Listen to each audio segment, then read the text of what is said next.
Jeremiah 51, 1 through 24. Devotional focus verse. He hath made the earth by his power, he hath established the world by his wisdom, and hath stretched out the heaven by his understanding. Jeremiah 51:15. Creation speaks of the Creator, but we must be receptive to discern the message. Edna was one who heard God speak to her heart through the splendor of his creation. Edna had been saved as a child, but she let the love of God slip out of her life. She married and had children, and their family was living in Bozeman, Montana. Montana is called Big Sky Country, and the reason was apparent from their home. They could see mountains out of every window, and the sky was truly lovely. Edna says, "From sunrise to sunset, I could not get away from the fact that the Lord had given His creation such beauty. Many times when my husband was at work and our children were at school or outside, I would kneel and pray, thanking God for my good life, for my family, and for some of the most beautiful sunsets anyone could ever see. I also started praying that the Lord would make a way for me to come back to Him." One night, we received a call that our son and some of his friends were in a terrible car accident. My husband left for the hospital immediately, but I had to stay home with our younger children. I knelt and asked the Lord to please spare our son's life, and told Him that I would give him my heart if He would just intervene. The next morning, I called my mother and asked for prayer. God answered, and our son's life was spared. But from that time on, when I looked at God's creation, I was convicted. It seemed to me that the sky got prettier and the snow whiter. Everywhere there was such beauty, and I knew that I did not deserve it. The more I saw of the beauty God had created, the worse I felt. In time, we moved back to Oregon. Then I saw some things happening in my husband's life that I didn't like, and I started praying for him. Also, I began reading the Bible. In the spring of 1983, while kneeling in my living room and praying for my husband, the Lord once again showed me my need. I asked Him to forgive me, which He so graciously did. Now I love to look at the sky. When it is exceptionally beautiful, I know the Lord is going to appear at any second.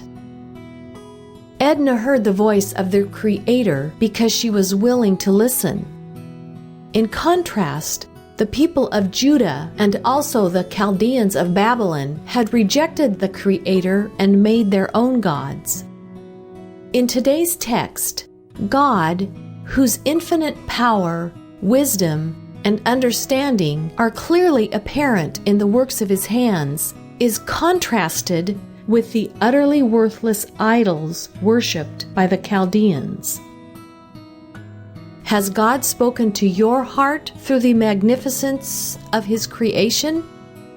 Let us make sure our hearts are open and receptive to hear Him, however and whenever He speaks to us. Background information. Today's text continues the pronouncements of God's judgments against Babylon and the Chaldeans. The chapter begins with the declaration that Babylon's enemies would come against them like a destroying wind. Next, the prophet gave a word picture of winnowing grain.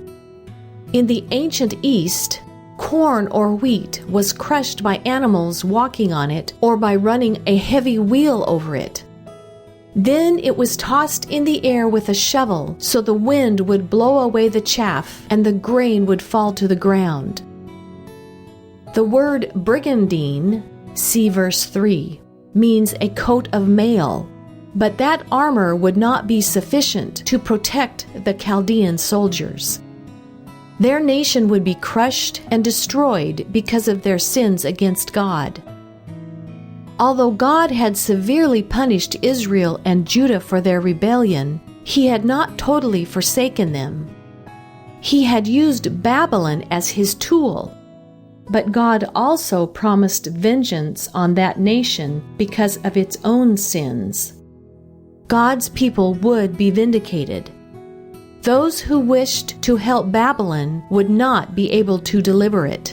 See verse 9.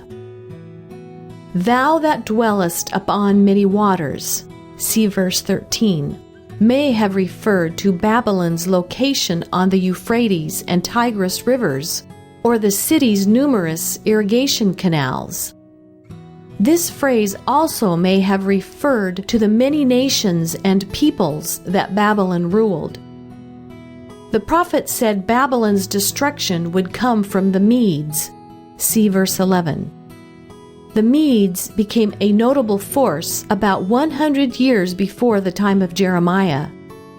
Nebuchadnezzar of Babylon married the granddaughter of Cyaxares, called Darius in the Bible, who was king of the Medes. This helped form an alliance between the Babylonians and the Medes, and together they defeated the Assyrians, who had taken Israel captive. Under Nebuchadnezzar, Babylon took the nation of Judah captive. When Nebuchadnezzar died, the alliance with the Medes broke down. The Medes and Cyrus, king of Persia, joined together and overthrew Babylon. Verses 15 through 19 repeat the message of Jeremiah 10:12 through 16 and tell of God's sovereignty. He is omnipotent, all-powerful, for He hath made the earth by His power. He is omniscient, all-knowing, for He hath established the world by His wisdom. He designed the heavens and created the rain cycle. By contrast, trust in idols is vain, and the Babylonians' man-made gods would be no help to them. Some commentators believe verses 20 through 24 refer to Babylon, which had been allowed by God to capture Judah. The Babylonian armies had been excessive in their evil and ravaged the land, burned the temple, and profaned items that had been consecrated to God. Consequently, their nation would be destroyed. Conclusion. Today, let's ask ourselves, are we looking at creation and heeding the Creator? Chapter 51. Thus saith the Lord, Behold, I will raise up against Babylon and against them that dwell in the midst of them that rise up against me a destroying wind, and will send unto Babylon fanners that shall fan her, and shall empty her land. For in the day of trouble they shall be against her round about. Against him that bendeth let the archer bend his bow, and against him that lifteth himself up in his brigandine. And spare ye not her young men, destroy ye utterly all her host. Thus the slain shall fall in the land of the Chaldeans, and they that are thrust through in her streets. For Israel hath not been forsaken, nor Judah of his God, of the Lord of hosts, though their land was filled with sin against the Holy One of Israel. Flee out of the midst of Babylon, and deliver every man his soul. Be not cut off in her iniquity, for this is the time of the Lord's vengeance. He will render unto her a recompense. Babylon hath been a golden cup in the Lord's hand, that made all the earth drunken. The nations have drunken of her wine, therefore the nations are mad. Babylon is suddenly fallen and destroyed. Howl for her, take balm for her pain. If so be, she may be healed. We would have healed Babylon, but she is not healed. Forsake her, and let us go every one into his own country.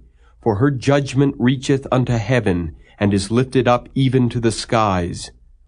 The Lord hath brought forth our righteousness. Come, and let us declare in Zion the work of the Lord our God. Make bright the arrows, gather the shields. The Lord hath raised up the spirit of the kings of the Medes. For his device is against Babylon, to destroy it, because it is the vengeance of the Lord, the vengeance of his temple. Set up the standard upon the walls of Babylon, make the watch strong, set up the watchmen, prepare the ambushes, for the Lord hath both devised and done that which he spake against the inhabitants of Babylon. O thou that dwellest upon many waters, abundant in treasures, thine end is come, and the measure of thy covetousness. The Lord of hosts hath sworn by himself, saying, Surely I will fill thee with men as with caterpillars, and they shall lift up a shout against thee. He hath made the earth by his power, he hath established the world by his wisdom, and hath stretched out the heaven by his understanding. When he uttereth his voice, there is a multitude of waters in the heavens, and he causeth the vapors to ascend from the ends of the earth. He maketh lightnings with rain, and bringeth forth the wind out of his treasures. Every man is brutish by his knowledge. Every founder is confounded by the graven image. For his molten image is falsehood, and there is no breath in them. They are vanity, the work of errors. In the time of their visitation they shall perish. The portion of Jacob is not like them, for he is the former of all things, and Israel is the rod of his inheritance. The Lord of hosts is his name. Thou art my battle axe and weapons of war, for with thee will I break in pieces the nations, and with thee will I destroy kingdoms, and with thee will I break in pieces the horse and his rider, and with thee will I break in pieces the chariot and his rider. With thee also will I break in pieces man and woman, and with thee will I break in pieces old and young, and with thee will I break in pieces the young man and the maid. I will also break in pieces with thee the shepherd and his flock, and with thee will I break in pieces the husbandman and his yoke of oxen, and with thee will I break in pieces captains and rulers. And I will render unto Babylon and to all the inhabitants of Chaldea all their evil that they have done in Zion in your sight, saith the Lord.